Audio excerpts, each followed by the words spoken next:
नर्मदे हर रामकथा. राम रावण युद्धाची तुलना केवळ राम रावण युद्धाशीच होऊ शकते असं हे अत्यंत भयानक युद्ध झालेलं आहे. इंद्रजिताच्या वधानंतर रावणाला आता पराभवाची भीती वाटायला लागली. अत्यंत द्वेषानं त्यांनी आता रामावर चढाई करून त्याला मारायचं ठरवलं.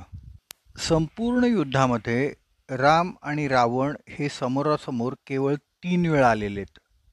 2 वेळेला रावणाला पळ काढायला लागला, पण आता तिसऱ्यांदा जो रावण मैदानात उतरलाय तो मात्र अत्यंत द्वेषानं रामाला आज संपवायचंच ह्या ईर्षेनं लढायला आला.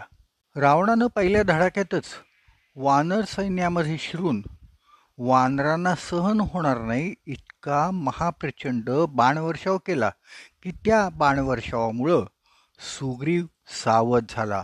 हजारो वानर जखमी होऊन मरत होते. तेव्हा सुग्रीव पुढे आला. राक्षस सेनेवर सुग्रीव उल्कापात व्हावा तसा कोसळला.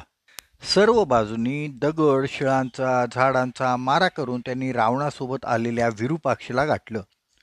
सुग्रीवानी हत्तीवर बसलेल्या विरूपाक्षाच्या हत्तीलाच मारलं. मग विरूपाक्ष तलवार घेऊन सुग्रीवावर धावला. तेव्हा सुग्रीवानं विरूपाक्षाचा प्रतिकार तलवारीनंच केला, पण लगेच त्यांनी मुष्टियुद्धाला सुरुवात केली. विरूपाक्षाच्या छातीवर प्रहार करून बुकलून बुकलून रणांगणावर लोळून माती तोंडात घालून तडफडून मोठ्यांदा किंकाळ्या फोडणाऱ्या विरूपाक्षाला सुग्रीवानं रावणासमोर ठार केलं. सुग्रीव अत्यंत आक्रमक झाला होता. त्यांनी रावणाच्या डोळ्यासमोर विरूपाक्षाला मारलं होतं, पण रावण त्याला थोपू शकला नाही. मग सुग्रीवानी महोदर राक्षसाकडं मोर्चा वळवला. त्यांनी महोदराचा रथ मोडला, घोडे मारले. त्याचीच गदा मुसळ घेऊन सुग्रीवानी महोदरला गदेनं ठेचून मारलं. रावण बघण्यापलीकडं काहीही करू शकला नाही. रावण संतापला. आता महापार्श्वकडं सुग्रीवानी मोर्चा वळवला. यांनीच रावणाला सीतेवर बलात्कार करण्याचा सल्ला दिलेला होता. तेवढ्यात अंगद महापार्श्वर तुटून पडला. त्याचा त्यांनी रथ मोडला, घोडे मारले. महापार्श्व अंगदवर प्रचंड बाणांची वृष्टी करायला लागला, पण अंगदाने त्याला दाद दिली नाही. डुकराचे पाय बांधून त्याच्या हृदयावर पायाने आघात करून जसं क्रूरपणे ठार मारतात तसं महापार्श्वला मातीत लोळून त्याच्या हृदयावर सारखे ठोसे मारून अंगदाने त्याला रक्त ओकायला लावलं आणि त्याचा नायनाट केला. रावणासोबत आलेले हे शेवटचे 3ही राक्षस प्रमुख मारले गेले आणि वानरांनी विजयाने सिंहनाद सुरू केला. आता अत्यंत पारा चढलेला रावण एकदम रामालाच धडक मारायची ठरून तो वानरसेनेत घुसला. वानरसेनेत घुसून रावणाने अस्त्रांचा प्रयोग करायला सुरुवात केली. त्यामुळे वानरांची एकदमच पळापळ झाली. अस्त्रापुढे वानर मरून पडायला लागले. वानरांच्या पाठीमागे श्रीराम उभे होते. मोठे धनुष्य घेऊन उभे असलेले श्रीराम रावणाला बघून अत्यंत आनंदित झाले. ज्याला मारण्याकरता आपण हा उद्योग आरंभला आहे तो रावण आता समोर आलाय. रावण राम लक्ष्मणांच्या बाणांच्या टप्प्यात आला होता. लक्ष्मणाने प्रथम रावणावर बाणांचा वर्षाव केला. रावणानं त्याला तसंच उत्तर दिलं. दोघांनी खूप प्रयत्न करून झाले. शेवटी रावणानं लक्ष्मणाला निष्प्रभ केलं. रावण रामाकडे वळला आणि बाणांचा पाऊसच पाडत तो रामावर धावून आला. श्रीरामाने त्याला तसंच प्रत्युत्तर दिलं. विभीषण शांतपणे राम रावण युद्ध बघत होता. रावण रथात आहे, राम जमिनीवर आहेत. रामाकडं रावणाप्रमाणे उत्तम रथ नाही, शस्त्र नाहीत, अस्त्र नाहीत. हे बघून विभीषणाला चिंता वाटायला लागली. विभीषण श्रीरामांना म्हणतात, भगवंता, रावण साधारण नाही आहे. शस्त्रबलानं, शरीरबलानं, मंत्रबलानं आणि मायायुद्धानं तो असाधारण आहे. आपल्याकडं तर साधा रथही नाही. या परिस्थितीत आपण कशी जिंकणार? मला फार काळजी वाटते आहे. आत्तापर्यंत सगळं युद्ध रामाने जमिनीवरनंच लढलंय.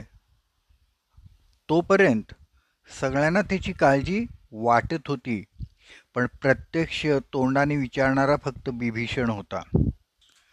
तेव्हा विभीषणाच्या खांद्यावर हात ठेवून हसत हसत श्रीराम त्याला उत्तर देतात, विभीषणा, मी सुद्धा रथात बसलेलोच आहे. रावणाचा रथ भौतिक साधनांचा आहे, पण माझा रथ हा धर्माचा रथ आहे. मी धर्माच्या रथात बसलेलो आहे. त्याची दोन चाकं आहेत, एक शौर्य आणि एक धैर्य. खरोखर धर्माचं पालन करायचं असेल तर आपल्याकडं शौर्य आणि धैर्य हवंच. माझ्या रथावर फडफडणाऱ्या ध्वजाला दोन पताका आहेत बघ, एक सत्य आणि दुसरं शील. जो सत्य आणि शील या दोन्ही गोष्टींच्यावर दृढ आहे त्याचा या जगात कोणीही पराभव करू शकत नाही.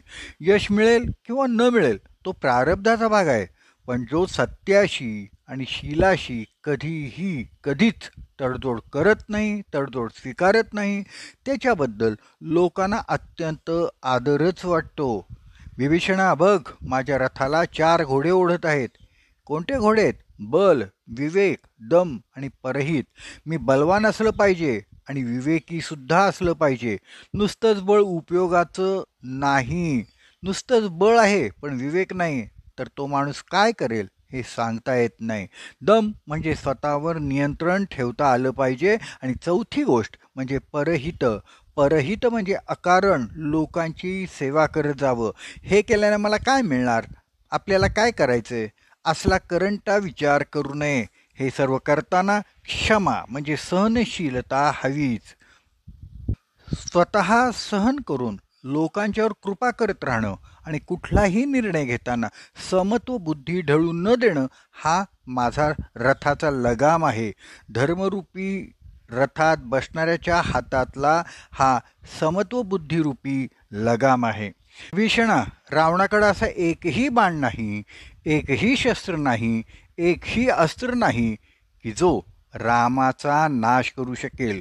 कारण मी अभेद्य कवच घालून इथं आलेलो आहे.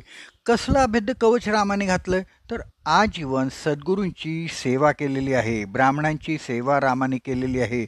हे अभेद्य कवच असताना मी सर्व ऋषी मुनींना स्वतः भेटून काय हवं आहे ते विचारून त्यांना निर्भय केलेलं आहे. विभीषणा, काहीही काळजी करू नकोस. बघ, मी माझं रामत्व दाखवतोय ते. त्यानंतर श्रीराम आणि रावणाच्या अंतिम युद्धाला सुरुवात झाली. पण मला सांगायचं ते दुसरंच. असाच प्रसंग ह्यापूर्वी एकदा आला होता. तेव्हाही रामाच्या जवळ रथ नव्हता. राम जमिनीवरनं लढत होता आणि एक रावण ठातून लढत होता. आणि त्यावेळेला हनुमंतांना मात्र अशी मनात काळजी वाटली की अरे, रथ नसताना श्रीराम रावणाशी लढतील कसे? तेव्हा हनुमंतांनी काय केलं ते आपण बघूया. रावण आपल्या भव्य रथातून लढण्याकरता दुसऱ्यांदा श्रीरामांच्या पुढे आले. ते बघून वानरांना अतिशय वाईट वाटलं. रावण एवढ्या भव्य रथातून लढणार, पण श्रीराम मात्र अनवाणी जमिनीवर उभे राहून लढाई करणार. आपले श्रीराम कसं बरं रथामधल्या रावणाशी लढू शकतील?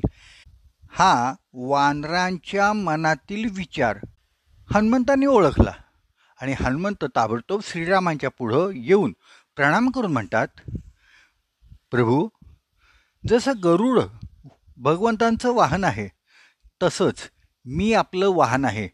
तेव्हा ह्या सर्व वानरांना प्रसन्न करण्यासाठी प्रभू आपण माझ्या खांद्यावर बसावं आणि आपले दोन्ही पाय पुढं सोडावेत आणि रावणाशी लढावं. हनुमंताचा भाव बघून श्रीरामांना अतिशय प्रसन्नता आली आणि ते हनुमंतांच्या खांद्यावर बसायला तयार झाले. श्रीराम दोन्ही पाय पुढं सोडून हनुमंतांच्या खांद्यावर बसून लढायला लागले.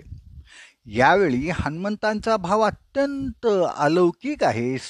कारण श्रीरामांचे पुढे लटकलेले दोन्ही चरण सहजपणे हनुमंतांच्या छातीवर हळूहळू आपटतायत, स्पर्श करतायत आणि अत्यंत अमूल्य वस्तू जपून धरावी, ठेवावी तशा प्रकारे श्रीरामांचे दोन्ही चरण हनुमंतांनी आपल्या दोन्ही हातांनी झाकले होते. रावणाने मारलेली कोणतीही शस्त्र, अस्त्र श्रीरामांच्या चरणांना लागणार नाहीत. रावणाने मारलेली सोडलेली सर्व शस्त्र, अस्त्र, बाण हनुमंतांच्या हातावर आपटून वेडीवाकडी होऊन खाली पडत असत, पण श्रीरामांना इजा होत नसे. प्रभूंच्या चरणकमलांचं कवच म्हणजे हनुमंतांचे हस्तकमल झालेले होते.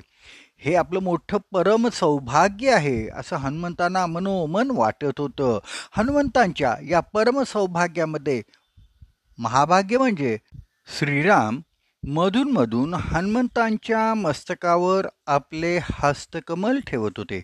बघा, मोठे मोठे ऋषी, महात्मे, मुनी आपल्या मस्तकावर प्रभूंनी एकदा तरी हस्तकमल ठेवावी अशी कामना मनात धरत असतात, पण त्यांची ती कामना पूर्ण होत नाही.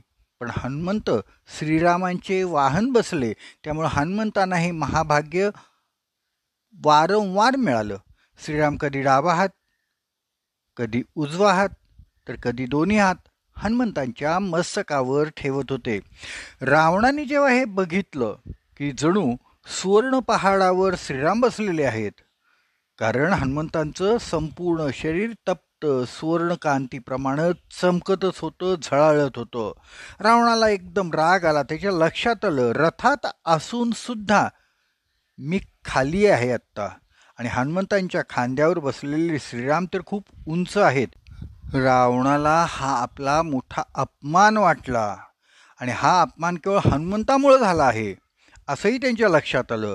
हा हनुमंतच सगळ्यात धोकादायक आहे. यांनीच उडी मारून समुद्र ओलांडला आणि लंकादहन केलेलं आहे. आत्ताचं युद्ध सुद्धा केवळ आणि केवळ हनुमंतामुळेच सुरू झालेलं आहे, कारण इतक्या वर्षात समुद्र ओलांडून रावणाशी लढायला कुणीही आलेलं नव्हतं. तेव्हा रावणाने विचार केला की सर्व संकटांचं मूळ हा वानर हनुमानच आहे, ह्यालाच प्रथम आपण मारूया. अत्यंत संतापलेल्या रावणानं मनोमन निश्चय केला की आज काही झालं तर या अगोदर हनुमानालाच मारायचं. यांनीच आपला पुत्र अक्षयकुमारला मारलेला आहे, त्याचा आज आपण सूड घेऊया. आणि आज हनुमंतांच्या आयुष्याचा शेवटचाच दिवस त्यांनी ठामपणे निश्चय केला. रावणाने रामाबरोबरचं युद्ध सोडून दिलं आणि रावण हनुमंतांशीच युद्ध करायला लागले. खरं म्हणजे वाहनावरील योद्ध्याशी लढायचं असतं, पण संतापलेला रावण वाहन असलेल्या हनुमंतांशीच लढायला लागले. हनुमंतांनी हे ओळखलं. हनुमंतांचे दोन्ही हात तर श्रीरामचरणांचं कवच बनलेलं होतं, त्यामुळं झाड, गदा, शिला उचलून रावणाला मारणं शक्यच नव्हतं. म्हणून हनुमान चपळपणे हालचाली करून कधी एकदम लहान व्हायचे, तर कधी एकदम मोठे व्हायचे, तर कधी एकदम उंच उडी मारायचे, तर एकदम खाली जमिनीवर बसायचे आणि रावणाने मारलेली शस्त्र अस्त्र चुकवीत असायची. कधी कधी हनुमान एकदम अंतर्धान होत, तेव्हा केवळ श्रीरामच दिसत असत, कारण हनुमंतांना सर्व सिद्धी प्राप्त होत्या. यामुळे रावण तर अधिकच संतापला, कारण इतकं तप करून मिळवलेल्या सर्व अस्त्र शस्त्र आणि शक्ती हनुमंतांनी विफल केल्या होत्या. हनुमंतांच्या पुढं आपलं काहीही चालत नाही. त्यामुळं रावण संतापाने बेफाम झाला. नंतर रावणानं खूप तपानं मिळवलेले 3 अमोघ बाण एकदमच हनुमंतावर सोडले. रावणाला खात्री होती की हे अमोघ बाण आपलं काम करणारच. हनुमंत आज सूर्यास्त पाहणार नाही. पण हनुमंतांचं शरीर वज्रतुल्य आहे, हनुमान वज्रदेही आहेत, त्यामुळं हे 3ही अमोघ बाण हनुमंतांच्या शरीरात घुसू शकले नाहीत. जसा काटा टोचतो तसे हे अमोघ बाण हनुमंतांच्या कपाळात घुसले. हनुमंतांनी डाव्या हातानेच हे बाण काढले उपसून आणि मोडून खाली टाकले. 3ही अमोघ बाण वाया गेलेले पाहून रावण अत्यंत चकित झाला आणि म्हणाला, अरे हा वानर आहे की माझ्यावरील प्राणसंकट आहे. रावण विचार करायला लागला. हनुमंताने कपाळावरील बाण उपसून काढले तेव्हा कपाळातून प्रचंड रक्त व्हायला लागलं. रक्तधारा लागल्या. हनुमंतांच्या कपाळावरील रक्तधाराने श्रीरामचरणांना अभिषेकच सुरू झाला. श्रीरामाने खाली बघितलं, पायावर काय पडतंय, तर हनुमंतांच्या कपाळामधून वाहणाऱ्या रक्तधारा श्रीरामांच्या चरणावर अभिषेक करत होत्या. भक्तवत्सल श्रीरामाने आपला अमृतमय करकमल हनुमंतांच्या कपाळावरून अत्यंत प्रेमानं फिरवला. त्या क्षणी हनुमंतांच्या कपाळातून वाहणारं रक्त थांबलंच आणि बाणांचे घाव सुद्धा नष्ट झाले.